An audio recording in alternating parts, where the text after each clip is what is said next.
Facts Only Test Prep.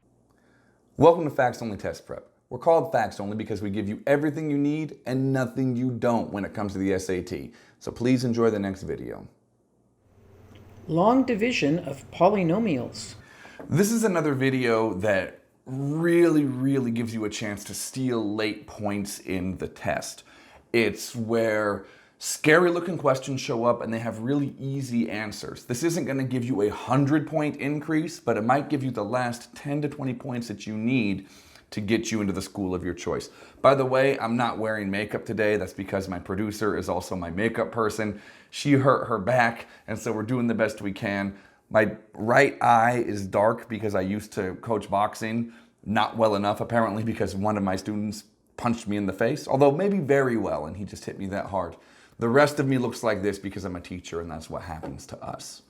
I'd love to get started right now. This is about the long division of polynomials.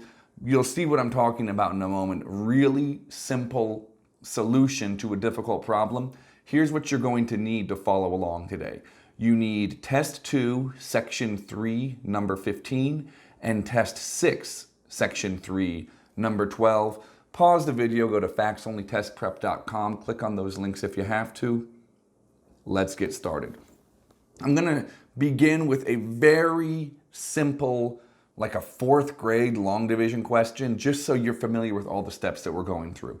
This is 74 over 3, which can be rewritten as 3 into 74. Let's make that arrow look a little better.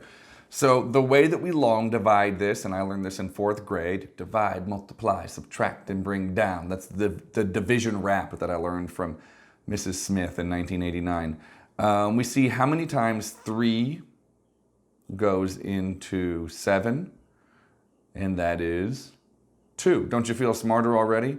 And then we multiply 2 by 3 and get 6. And then we subtract. 7 minus 6 is 1. And then we bring down a 4. And we're left with 14. Does 3 go into 1? No. But does 3 go into 14? Yes. 3 goes into 14 4 times. There we go. Producer off screen helping me out. And we're going to go through the same process again. 4 times 3 is 12. We subtract. And we get 2. There's nothing else to bring down. Does 3 go into 2? No, it doesn't. So we can rewrite this as 24 remainder 2, or as 24 and 2 thirds. The 3 in my denominator here comes from the 3 and the 3 in my denominator there. So congratulations, you're going to be able to walk the stage at your 4th and 5th grade graduations. I want to show you how this appears in the SAT. This is, again, Test 2, Section 3, number 15. Statistically, this is supposed to be the hardest question on the test. This is where a lot of students cut bait and they say, I'll just find something else to answer. That's fine, go and get your other points. But don't be so intimidated. If you see one of these questions, they're asking you to do long division, and it should be a very easy fix. Notice we've still got a ratio. We've got a numerator and a denominator. Our numerator goes inside the house. That's 5x minus 2. Our denominator is outside the house. That's x plus 3. Forgive the little dot there. Let's redraw that. X plus 3. That's better. All right. So we're just going to look at like terms here and see what goes into what. And when I say like terms, I should say lead like terms. So really all I'm paying attention to at the beginning is my x. How many times does x go into 5x? It goes into 5x 5 times. That's the division part of long division. Now we will multiply. 5 times x is 5x. 5 times 3 is 15. That's a positive 15. Now let's subtract 5x minus 5x. Those cancel. Negative 2 minus 15 is negative 17.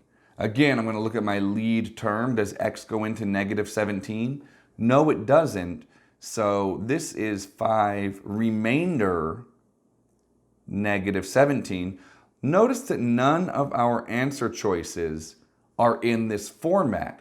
So let's think back to my example with just the numbers, the 74 over 3. That remainder can be put over the original denominator, in this case x plus 3. And now we've got 5 plus negative, or 5 minus 17 over x plus 3. And that corresponds to answer choice D. Nice and easy. I mean, not as easy as multiplying by 5, which is another thing that you learn in 4th grade. But for the SAT, this being, the hardest question, I would be very happy if I saw this and I were you.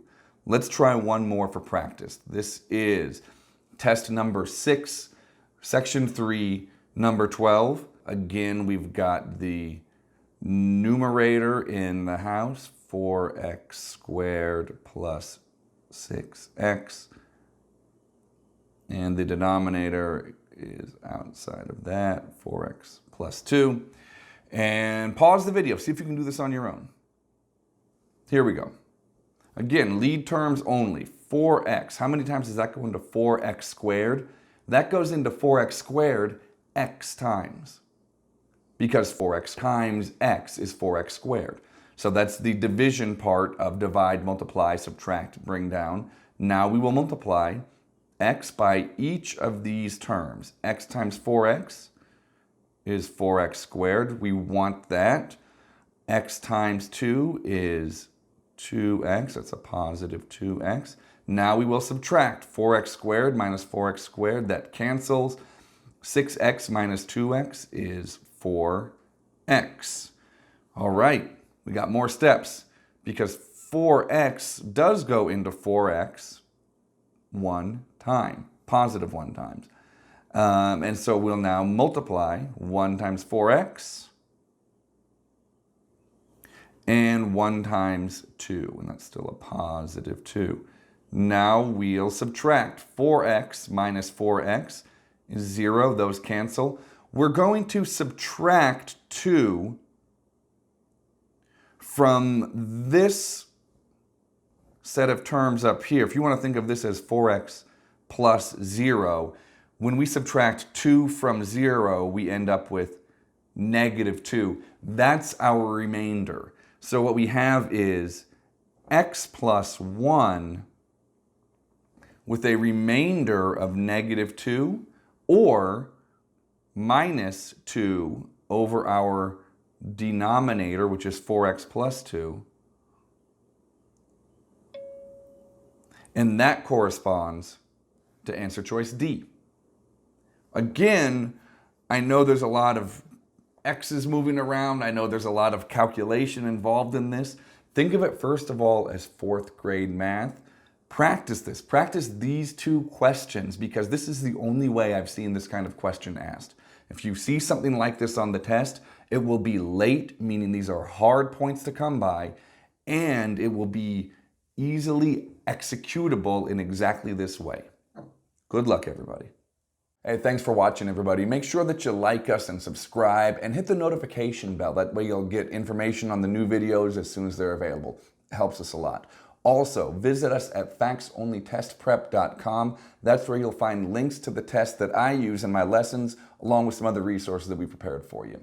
Thanks and good luck.